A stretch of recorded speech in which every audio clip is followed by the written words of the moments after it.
नमस्कार, India voice पर आप देख रहे हैं आज का अखबार और मैं हूं आपके साथ उन्नति भटनागर। तो चलिए बिना वक्त गवाए रुक कर लेते हैं कि आज के अखबारों में क्या कुछ सुर्खियां हैं और बताते हैं आपको 10 प्रमुख बड़ी खबरें। तो सबसे पहली खबर नवभारत टाइम्स से, जहां फ्रंट पेज की हेडलाइन, दिल्ली में बंदिशें बढ़ी, वीकेंड पर 55 घंटे कर्फ्यू, मेट्रो बसें पूरी कैपेसिटी से चलेंगी, सरकारी दफ्तर बंद। तो ये सब हेडलाइन थी।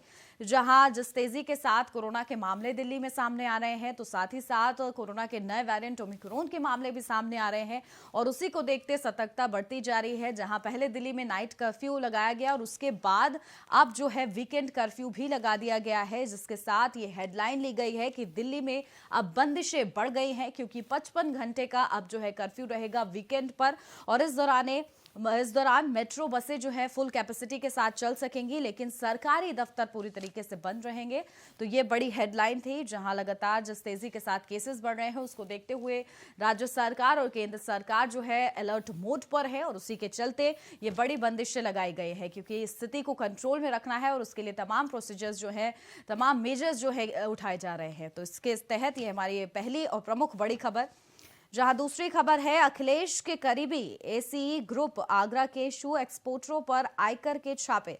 तो लगातार सपा अध्यक्ष अखिलेश यादव के करीबियों के घर आयकर विभाग की टीम छापेमारी कर रही है और इसी कड़ी में एक और करीबी के घर छापेमारी हुई, ठिकानों पर छापेमारी हुई, जिसको लेकर इस खबर को प्रमुखता से दिखाया गया है कि किस तेजी के साथ लगातार इस मामले में, आपको बता दें क्योंकि चुनाव नजदीक है और इस मामले में समाजवादी पार्टी और बीजेपी आमने सामने आ गए हैं और लगातार ये आरोप प्रत्यारोप दोनों पार्टियों की तरफ से लगाया जा रहा है। जहां एक तरफ से समाजवादी पार्टी ये कह रही है कि चुनाव नजदीक है इसलिए इस तरह की संस्थाओं को एक्टिव कर दिया गया है, तो वहीं बीजेपी की तरफ से कहा जा रहा है कि चोर की दाढ़ी में तिनका, क्यों आखिर ये लोग घबरा रहे हैं अगर इन लोगों ने कोई गलती नहीं की है। तो ये एक बड़ी खबर दी है और इसको प्रमुखता दी है नवभारत टाइम्स ने। दूसरी ये हमारी बड़ी खबर। रुक करते हैं तीसरी खबर का, जहां महिला ही लगवा रही थी महिलाओं की बोली, उत्तराखंड से बुली ऐप केस की आरोपी अरेस्ट। तो लगातार ये मामला सुर्खियों में था और आखिरकार इस मामले में बड़ी अरेस्टिंग हुई, जहां एक उत्तराखंड के उधम सिंह नगर से मुख्य आरोपी महिला को हिरासत में ले लिया गया है, जो कि इस ऐप के जरिए महिला ही महिलाओं की बोली लगवा रही थी और लगातार इसकी तफ्तीश से जांच की जा रही थी और जांच में महिला दोषी पाई गई और लगातार जो इस मामले का मास्टरमाइंड है उसके भी सीधा संपर्क में थी और उसके बाद ये बड़ी कार्रवाई की गई, जहां उधम सिंह नगर से उस महिला की गिरफ्तारी हुई है। तो ये तीन प्रमुख बड़ी खबरें। रुक करते हैं चौथी खबर का, जहां स्कूलों में सूर्य नमस्कार के खिलाफ मुस्लिम बोर्ड। तो आजादी के 75वीं वर्षगांठ पर जहां ये बात सामने आई, तैयारी हो रही है कि सूर्य नमस्कार किया जाएगा स्कूलों में भी, और इसी को लेकर मुस्लिम बोर्ड ने जो है आपत्ति जताई है, जहां उन्होंने कहा है कि लोकतंत्र है और ऐसे में हर किसी को अधिकार है अपने रिलीजन को चुनने का और जिस तरह से कॉन्स्टिट्यूशन में भी मेंशन है उसी को देखते हुए ये बात उनकी तरफ से कही गई है और कहीं ना कहीं विरोध किया गया है कि मुस्लिम महिलाओं को, मुस्लिम छात्रों को इससे दूर रखा जाए। तो ये एक आपत्ति जिसको हेडलाइन के रूप में लिया है नवभारत टाइम्स ने, जहां स्कूलों में सूर्य नमस्कार के खिलाफ मुस्लिम बोर्ड। तो ये थी चौथी खबर हमारी। रुक कर लेते हैं पांचवी खबर का, जो कि अमर उजाला से है, जहां यूपी में रात के कर्फ्यू का समय बढ़ा, सभी स्कूलों में अवकाश। तो एक तरफ दिल्ली में वीकेंड कर्फ्यू भी लग गया है, लेकिन यूपी में नाइट कर्फ्यू के समय को ही बढ़ा दिया गया है। अब सुबह 6 बजे तक नाइट कर्फ्यू रहेगा। ये बड़ी अपडेट देने की कोशिश रही है अमर उजाला की, जहां लगातार यूपी में भी केसेस सामने आ रहे हैं और इसी को लेकर राज्य सरकार अलर्ट है। लेकिन अगर तुलना की जाए दिल्ली के आंकड़ों के हिसाब से तो दिल्ली में ज्यादा मामले सामने आ रहे हैं, इसी के चलते वीकेंड कर्फ्यू लगाया गया है।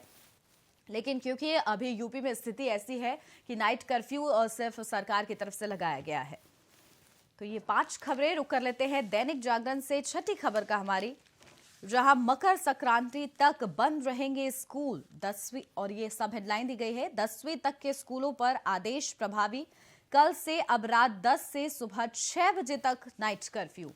तो ये जिस तेजी के साथ कोरोना के मामले बढ़ रहे हैं उसको देखते हुए तमाम मेजर्स लिए जा रहे हैं और बच्चे इसमें ज्यादा प्रभावित ना हो, क्योंकि संभावित तीसरी लहर का खतरा भी लगातार मंडरा रहा है और उसी को देखते हुए ये हेडलाइन ली गई है दैनिक जागरण की तरफ से। ये मुख्य हेडलाइन, जहां मकर संक्रांति तक बंद रहेंगे सभी स्कूल, जहां 10वीं तक के स्कूलों को बंद रखने के आदेश जारी कर दिए गए हैं ताकि बच्चों को जो है इससे बचाया जा सके।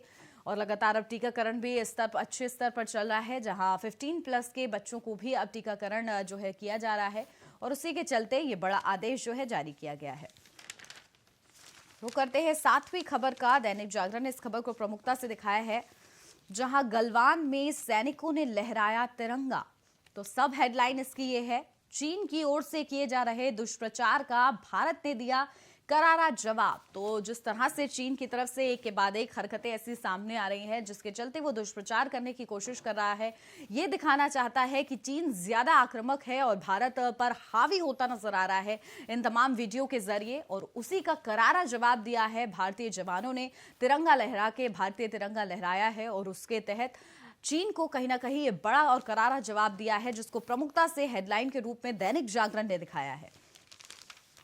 तो करते हैं आठवीं खबर का, जहां गाजियाबाद को 605 करोड़ रुपए के विकास कार्यों की सौगात। तो कल मुख्यमंत्री योगी आदित्यनाथ ने ये बड़ी सौगात गाजियाबाद को दी है।